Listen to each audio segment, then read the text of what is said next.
friends రత్నం Telugu డబ్బుడు movie ఇదేంటి అని చూస్తున్నారా దీని గురించి వీడియో చివరిలో చెప్తా ముందైతే ఇప్పుడే రత్నం మూవీ చూసి రావడం జరిగింది భయ్యా సినిమా చూస్తున్నప్పుడు నా ఫీలింగ్ చెప్పాలంటే కొద్దిగా నచ్చింది కొద్దిగా నచ్చలేదు కొద్దిగా లాగ్ ఉన్నటువంటి ఫీలింగ్ కూడా కలిగింది స్టోరీ లేని విషయానికి వచ్చినట్లయితే ఇక ఏది చెప్పినా రివీల్ అయిపోతుంది అనమాట మొట్టమొదటి ఏంటంటే తమిళనాడు మరియు తెలుగు బోర్డర్ల దగ్గర జరిగేటటువంటి ఒక యుద్ధం బస్సులో యాక్సిడెంట్ అయి ఉండొచ్చు కొన్ని అనూహ్యంగా అవుతూ ఉంటే ఎందుకు అవుతుంది ఎందుకు అక్కడ ఉన్నటువంటి బస్సులన్నింటినీ ధ్వంసం చేస్తున్నారు అసలు ఈ బోర్డర్ దగ్గర ఉన్నటువంటి గొడవ ఏంట్రా అనేటటువంటిది తెలుసుకోవాలంటే మీరు ఖచ్చితంగా థియేటర్ వెళ్ళి చూడాలన్నమాట ఇంకోటి ఏంటంటే హీరోయిన్ ని సేవ్ చేయటం అనుకోకుండా హీరోయిన్ చూస్తారు ఆ హీరోయిన్ ని ఎవరో చంపాలని చెప్పి తిరుగుతూ ఉంటారు అయినప్పటికీ హీరోతోనే కాపాడేటటువంటి ప్రయత్నం చేస్తారు కాపాడేటప్పుడు ఉన్నటువంటి ఫైట్ అంటే అబ్బబ్బబ్బబ్బ మెస్మరైజింగ్ అంటే ఆ కత్తికి ఆ తాడు కట్టుకొని వాళ్ళని నరికేటటువంటి విధానం కూడా నాకైతే పిచ్చి వేసింది ఇక్కడ థియేటర్లో ఫుల్ గా విజిల్ పడ్డాయని చెప్పుకోవచ్చు ఓ పందెం కోడి 2 అని అనలేనులే కానీ విశాల్ అయితే గట్టి కంబ్యాక్ ఇచ్చిండు అనేటటువంటిది కూడా క్లారిటీగా అర్థమైపోయింది అనమాట ఈ సినిమా అంతా కూడా విశాల్ మరియు హీరోయిన్ చుట్టూ తిరిగింది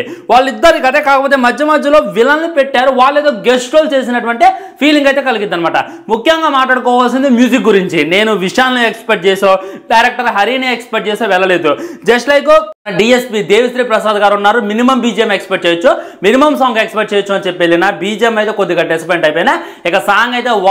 ఒక్క సాంగ్ నచ్చలేదు అసలు డిఎస్పీ అనా దీనికి మ్యూజిక్ డైరెక్టర్ ఎందుకు సాంగ్స్ ఇంత చెత్తగా ఉన్నాయి అనేటటువంటి ఫీలింగ్ కలిగింది అనమాట ఎమోషనల్ కాడ బీజిఎం పర్లేదు వాయించిండు ఫైట్స్ కాడ ఎలివేషనల్ బీజిఎం అయితే అంతలా పడినటువంటి ఫీలింగ్ కలగలేదు ఇక సాంగ్స్ అయితే చెడగొట్టేశారు రొమాంటిక్ సాంగ్ లేదు ఆ సాంగ్ లేదు ఈ సాంగ్ లేదు రత్నం అని చెప్పి టైటిల్ సాంగ్ ఉంటుంది నాకైతే విరక్తి పుట్టింది సినిమా మధ్యలో ఈ సాంగ్ యాడ్ చేయడం కొద్దిగా ఇంట్రెస్ట్ అయితే దొబ్బింది అనేటటువంటి ఫీలింగ్ కలిగింది ఇక యాక్టర్స్ యాక్టింగ్ విషయానికి వచ్చినట్లయితే హీరోయిన్ అయితే ఇరగదీసేసింది విశాల్ అన్న అయితే ఇక వన్ మ్యాన్ షోగా చెప్పుకోవచ్చు తన యాక్టింగ్ అయితే వంక పెట్టేటటువంటిది లేదు మిగిలిన వాళ్ళందరూ కూడా వాళ్ళ రోల్లో బాగానే చేశారు అండ్ గ్రాఫిక్స్ కూడా అక్కడక్కడ పెట్టేటటువంటి ప్రయత్నం చేశారు ఫైట్స్ అయినా విజువల్స్ అయినా మనకైతే అక్కడక్కడ కానొస్తాయి అనమాట అవి కూడా ఓకే అనేటటువంటి ఫీలింగ్ కలిగింది ఇంకా ఓవరాల్ గా సినిమా గురించి చెప్పాలంటే ఒకసారి ట్రై చేస్తానంటే డెఫినెట్ వెళ్ళి ట్రై చేయొచ్చు అండ్ ఏదో తెలుగు డబ్బుడు మూవీ అన్నాను కదా అని తమిళ మూవీ అని కూడా నీకు అనమాట సగం ఆంధ్రలో జరిగింది సగం తెలంగాణలో జరిగినటువంటి ఫీలింగ్ చూపించారు అండ్ మ్యూజిక్ డైరెక్టర్ చూసుకున్నట్టయితే మనోడు విశాల్ చూసుకున్నట్టయితే తెలుగు లాగా ఈ సినిమాలో అయితే చూపించారు దీన్ని బట్టి కూడా 100% ఇది కొద్దిగా తెలుగు సినిమా కొద్దిగా తమిళ సినిమా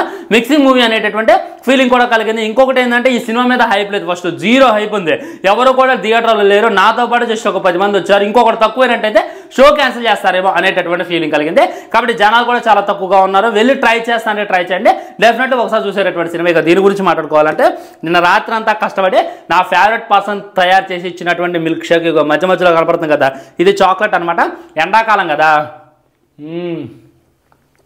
ఇలాంటివి చేసుకొని తాగండి చల్లగా ఉంటుంది ఇదే మీరు వెళ్ళి కొనుక్కోవాలనుకోండి ఖచ్చితంగా 100-150 అయితే మనమే తయారు చేసుకుంటే ఒక 50 రూపాయలు పెట్టుబడి అయిపోద్ది ఇలాంటివి బాగా తాగండి వడదెబ్బకు దూరంగా ఉండండి ఓకేనా బాయ్ మరి ఛానల్ సబ్స్క్రైబ్ చేయండి వీడియో లైక్ చేయండి వీలైనంత వరకు వీడియోని షేర్ చేయండి ఇవన్నీ మాత్రం చేసి ఉంటాయి నమస్కారం